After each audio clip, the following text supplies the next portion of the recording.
signal now for when I'm needed.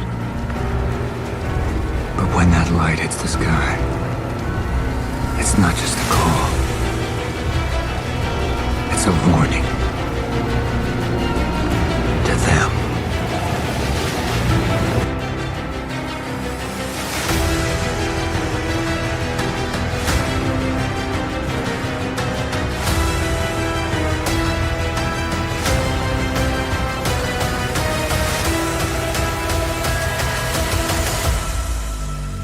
Yes, sir. I'm your host, Domenic. Join me as we dive into the depths of Batman's lore, dissecting the Rogues Gallery, and uncovering the stories of our iconic vigilante known as the Dark Knight. Beyond the Bat Signal is a proud member of the Batman Podcast Network, hosted by batman-on-film.com. And Bill has graciously put me on his website, and you can find a whole list of shows that discuss a lot of Batman and a lot of variety. Highly recommend that you go check that out. And that's, again, Batman Podcast Network. So check it out. Now, on to today's episode, where we're going to discuss, it's a Christmas special. And I think it's a good one. So we're stepping into snowy Gotham. And I'm going to bring you back to a time of 2013. And I don't even know what happened in 2013, but I do know one thing. A very special game came out, and that is none other than Batman Arkham Origins, the greatest Christmas game ever made. And that's what we're going to talk about on today's episode.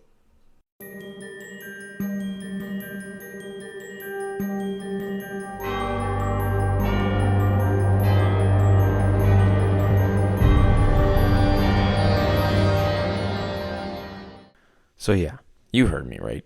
Greatest Christmas game ever made.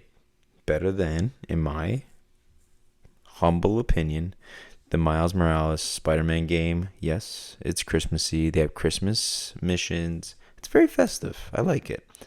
But Arkham Origins does something slightly different. And to me, it takes Christmas and it uses, I don't know, it implements one of the most emotionally important Batman stories ever put in a video game. So, and not only that, then you have the soundtrack, which highly recommend that you just play while either driving in the car or reading a comic book, or heck, even if it's just like in the background, play Carol of Bells, the Joker theme. Oh, so good. It is a little grim, but it still has that Christmas vibe. Christopher Drake nailed it on the head when he helped create that soundtrack. Unbelievable. Anyway, now that we're in the Christmas season, I thought this was a perfect time to release this episode. So let's start with what hits you the second that you boot this game up. And no joke, I just started replaying this game for like the 100th time. And it's that wintry sound. It's the atmosphere that kind of just hits you. And you're like, wow, this is winter in Gotham. And you get chills, in my opinion. Now, WB Montreal gets a lot of hate for this game. I really don't know why. I thought that they did an incredible job.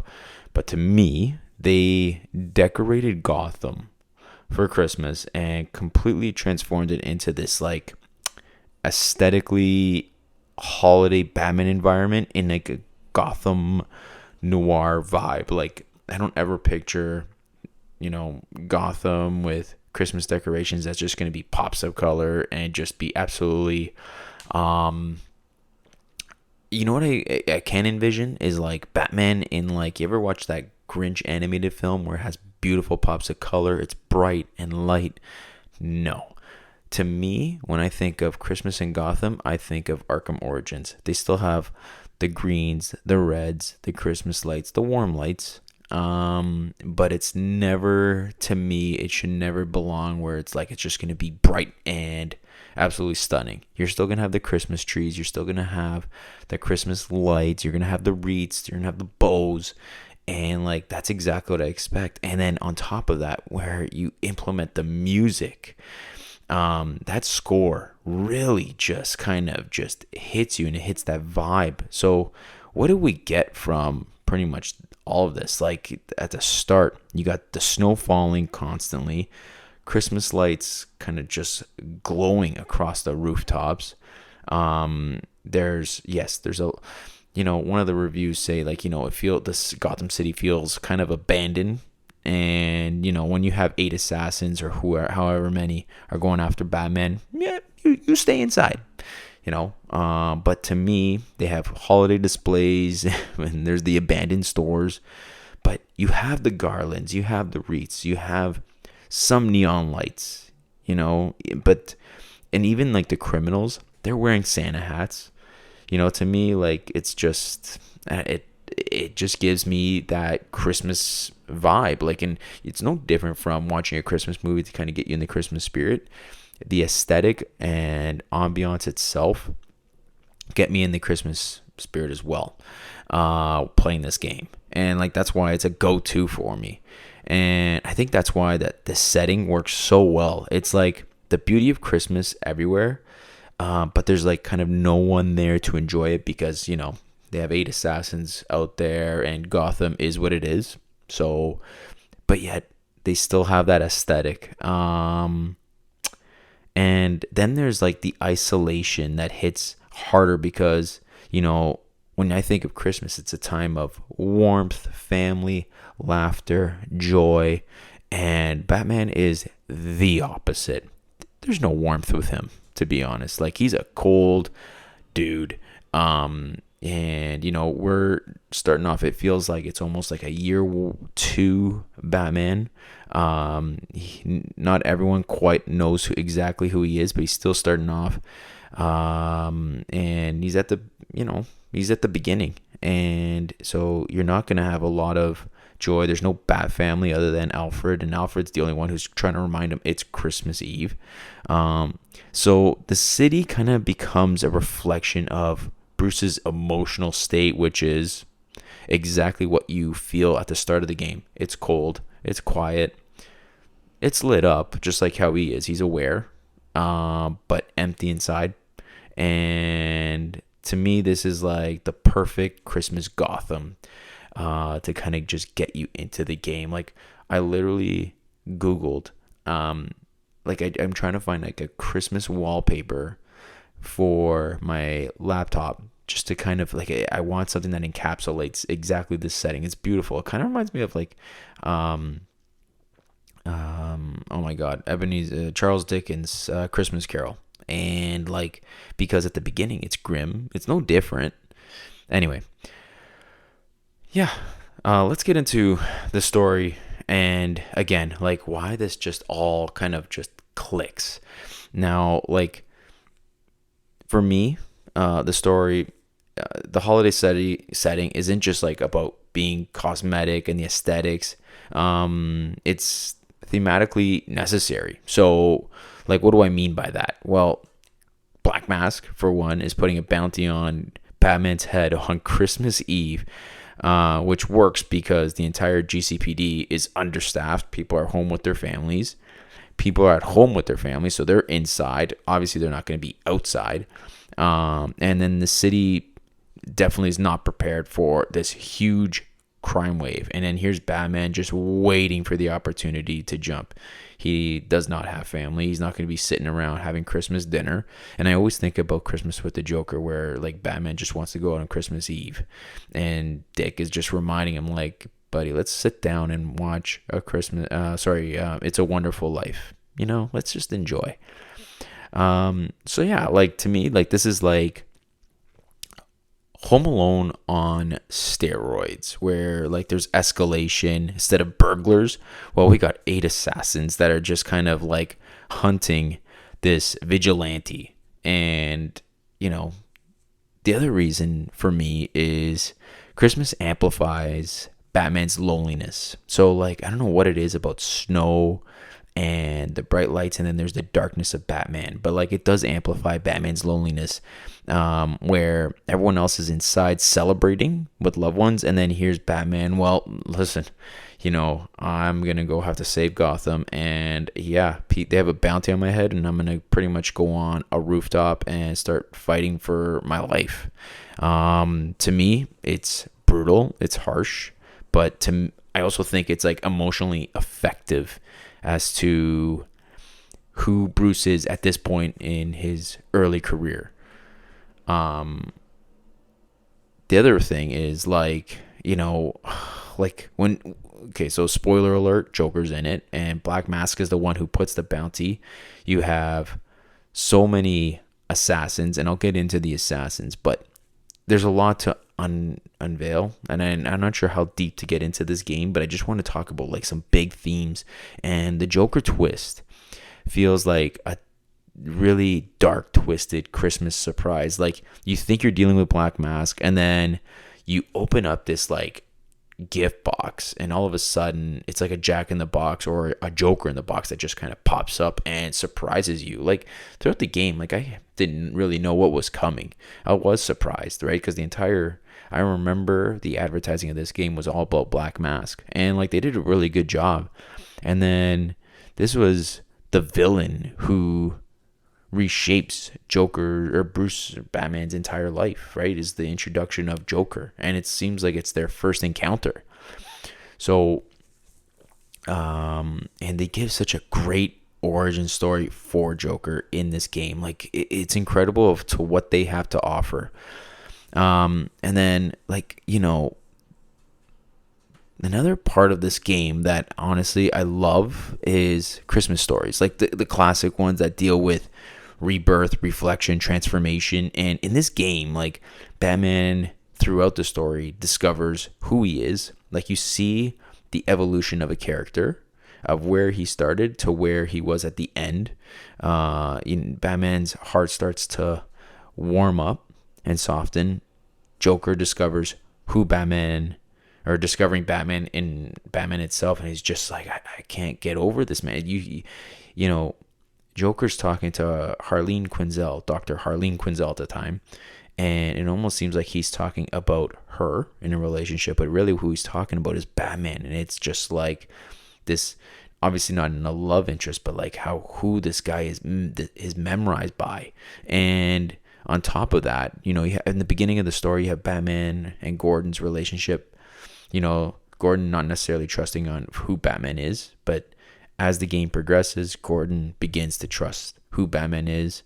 And then Alfred confronting the fear of losing Bruce, right? Like, and then on the opposite end, Bruce confronting the fear of losing Alfred, right? Like Bane goes into the Batcave and invades it and almost breaks Alfred. To me, it's like a dark Christmas story.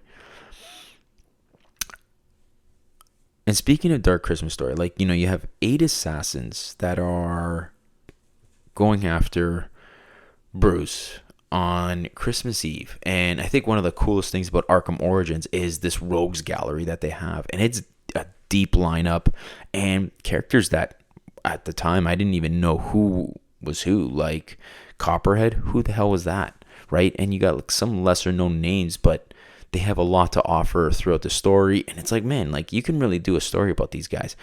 And with the rogues, like Montreal went down, like, okay, let's give fans the wildest Christmas Eve ever. And they did. Like, they're like, okay, here's some rogues. And it's not like the big hitters like Scarecrow, but like you kind of get an intro to some of these guys like Edward Nygma, right? Because again, it's an origin story. And even with the addition of the downloadable content, right, of A Cold, Cold Heart, which takes place after Christmas, it's like, man, like, it's such a memorable moment, and it takes place in the winter. It feels good, but not just Mr. Freeze that's part of that rogues. I mean, you got Killer Croc, who pretty much kicks off the night. There's just basically no warm-up. That's Batman's first encounter. Then you have where, if you ever watch the trailer of Batman Arkham Origins, it is a 1-to-1 between Batman and Deathstroke. And to me, it's one of the most iconic boss fights in a trailer, and then even in the game, it's one of the most iconic boss fights in the Arkham series, hands down. It's like, to me, it was a Christmas gift wrapped in tactical combat that you're just watching and playing through, and your arms get kind of, or your hands get kind of sweaty with it.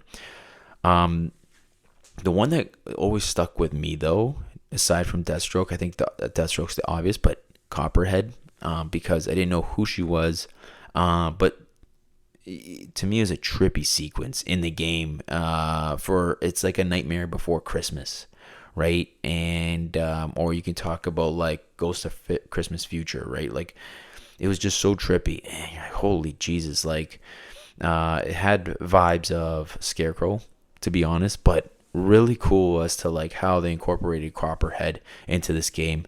And then obviously Electrocutioner, one of the funniest moments in the game. Like, he wasn't much of a boss fight at all. Like, that one punch and then that's it. Like, to me it was a classic. To me, stunning was the Firefly bridge sequence. Felt like a total Batman movie set that was set on Christmas Eve, and you got dark gray skies, snow coming down, and then there's just fire. Deadshot was another one where you have the holiday crowds, and then there's precision sniping, and it's like there's a lot of tension. Lady Shiva, there's a lot about Lady Shiva and like the lore behind her. But with her, it was like more of a moral test for Batman. So that fits more of like the reflective nature of Christmas. And then there's Bane. And to me, the way Bane was utilized in this game in comparison to Arkham Asylum and Arkham City and Arkham Knight, like, night and day. The way he looked was incredible. The way how strong and intelligent he came off, amazing. And to me, it was like that, aside from Joker, that dark heart of the game. He was terrifying, and his presence like was well known. He was a tough dude, and like really added to the story, especially from the middle to right to the end. And his presence was a reminder that Christmas isn't just cozy, it's dangerous. He hit the heart, and I was like, oh God, like I even grabbed my own heart where he goes and attacks Alfred, and like clearly Batman's just going to be pissed off. So like, I don't know. I look at this lineup here and it feels like a Christmas war zone, and it completely works as to, where this story is going. And yes, you have the Rogues Gallery, but not only that, like then it's introduced with like, probably the biggest heavy hitter of all, the Joker. And, he's that dark Christmas spirit, to be honest. And let's talk about Joker. So, his role in the game was brilliant. He comes in through the midway point as a nice surprise. And although I did like how they used Black Mask as the main villain, and I kind of wish they had stuck to it, because I know a lot of people are like sick and tired of having Joker as always the main villain. And could they have done something different? Yeah, I kind of prefer that and inject Joker a little differently. But, the way they did it, like, we're all used to Joker being fully formed. But here it was more like we got a beginning of Joker. And in this night, he discovers who Batman is. And kind of cool.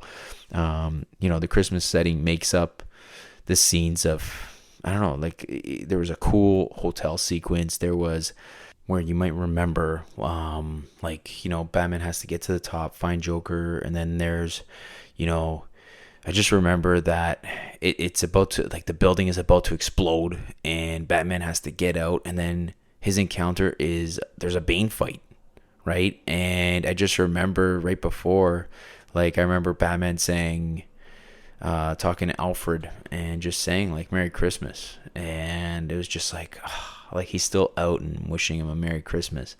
But I don't know, like they had the over-the-top decorations clashing with the absolute chaos outside. It just felt like total Batman to me, and it was like a twisted holiday nightmare.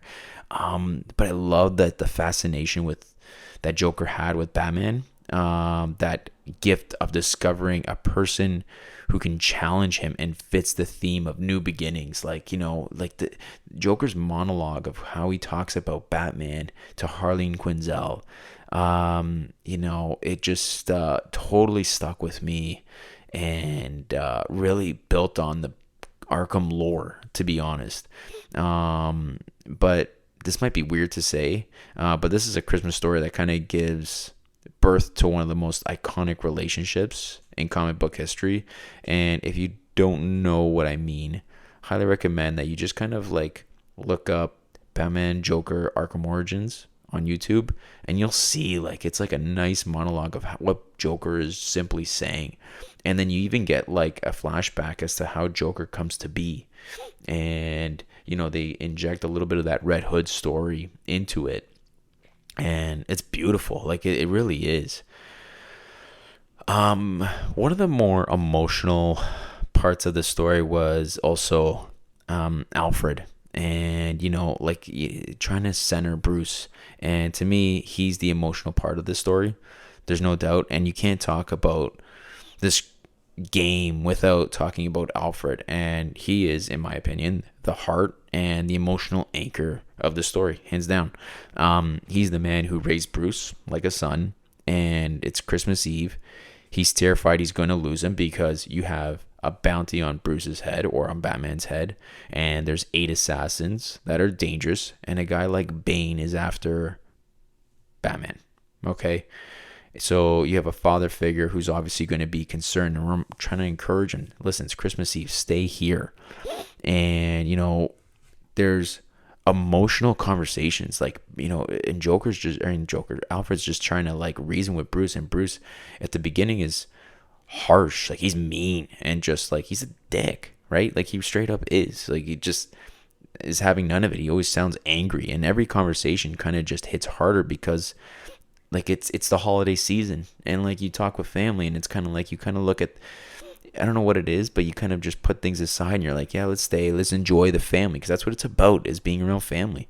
And families are everywhere, they're together. And for Alfred, not only is Bruce alone, well, now Alfred, the boy he raised, is alone too, and he's in the cave waiting, worrying, and hoping. And through his desperation of when Bruce goes missing, his relief is when he returns. And, some of the best writing in this entire series comes between Alfred and Bruce. And I think it takes place in this game. And then in a game where, there's so much violence, so much chaos, and Alfred provides that nice warm blanket.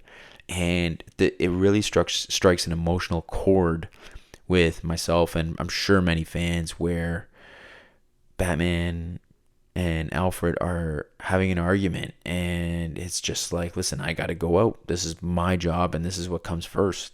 Sorry. And when you see Alfred almost broken, that's when Batman starts to turn and just like warms up, and obviously gets angry, and it's like, no, and he's going to take care of Alfred, and he's just like, I need to change, otherwise the people I love, I'm going to lose too.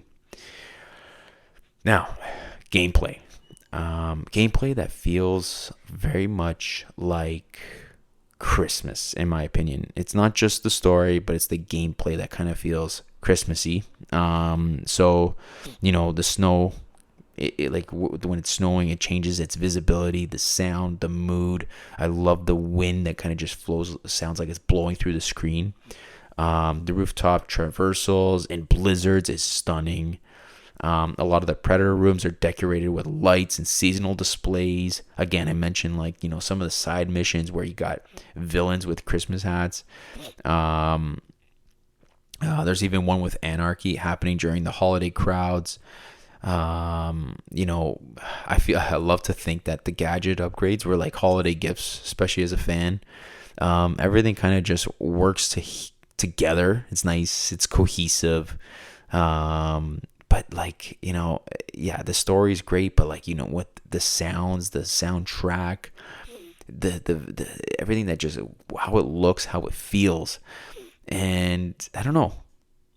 I just absolutely love this story.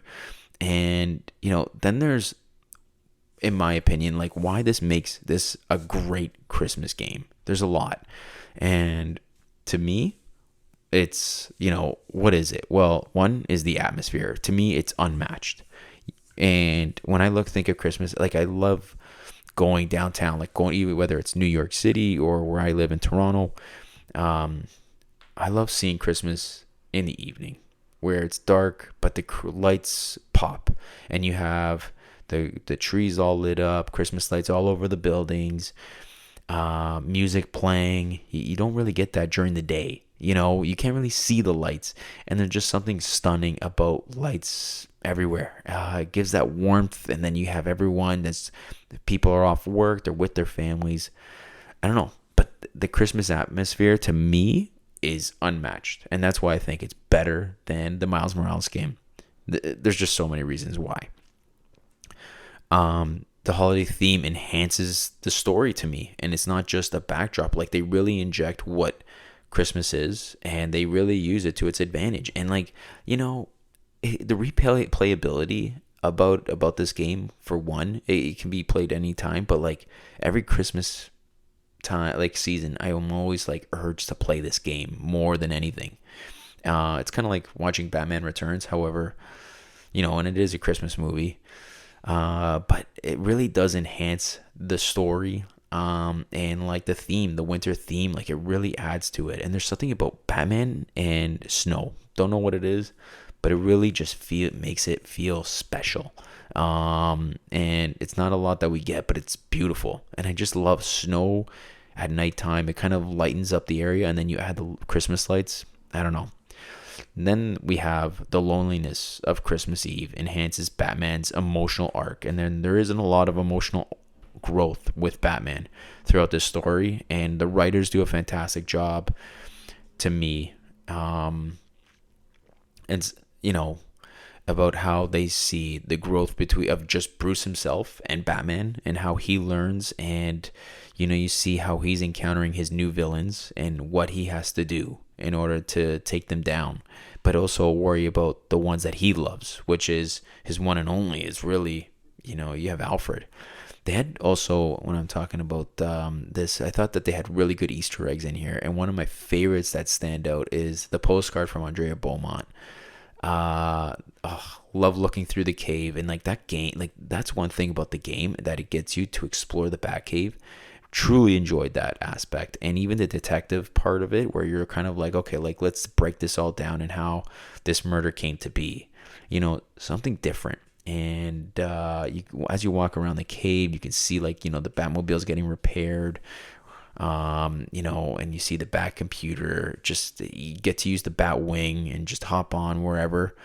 It's really cool.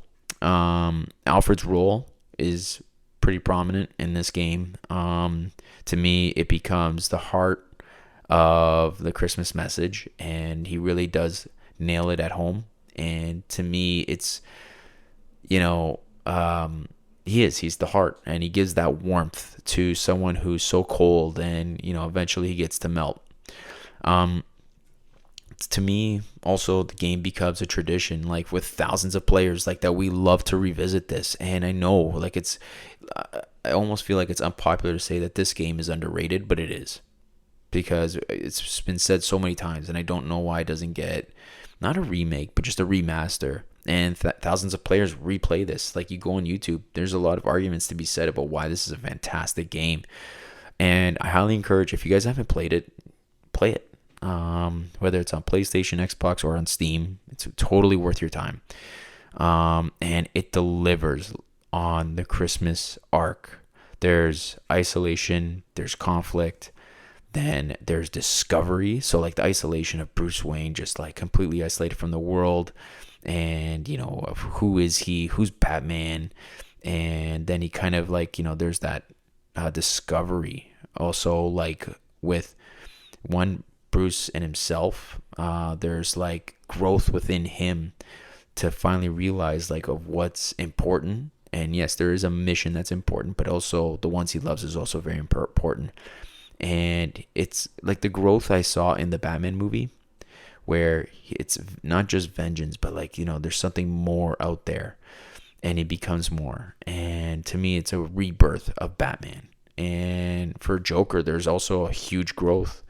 There's discovery with who Batman is and who, he's the yin to the yang. And I really did love that aspect of it. So, like, to me, that's why Batman Arkham Origins isn't just a good, holiday game, but to me, it's a definitive Christmas video game. And I really do hope that you guys get to revisit it this Christmas season, or during the winter months, because it is a winter game. Like, it feels it. To me, glide over the snowy rooftops, listen to Alfred's monologues, how he's concerned, his voice messages, because they do provide a lot of that. And I haven't gotten into big themes like that, but you can definitely see his voice messages that he leaves for Bruce. And it really does give that Christmas magic in Gotham, and it just gives you that vibe. And you're like, man, I just kind of want to jump right in personally and just like feel it. Now, with that being said, I want to thank each of you guys for spending part of your holiday season with me, listening on Beyond the Bad Signal. Wishing you guys all a very Merry Christmas and Happy New Year. Stay warm, stay safe, and if you're in like the warm states or warm areas, hey, continue to stay warm, but enjoy. Wishing you all a Merry Christmas. That's about it. Now, where can you find me? You can find me on X/Twitter at Beyond Bad Signal, and shoot me an email if you want to at beyondthebadsignal@gmail.com. And yeah, rate and review the show. It really does help spread the word. And that's about it, guys. Merry Christmas to all of you. Wishing you and your families all the best. And don't forget to play this game. Highly encourage it. Love it. And kind of curious about how you feel about the game. Again, it's not going to be popular with everybody. I know it's very divisive, but for me, it's my number one. And it's just the vibes it gives me and the gameplay and just everything it has. It really does offer a lot. Now, with that being said, this is Beyond the Bad Signal, and we are signing off.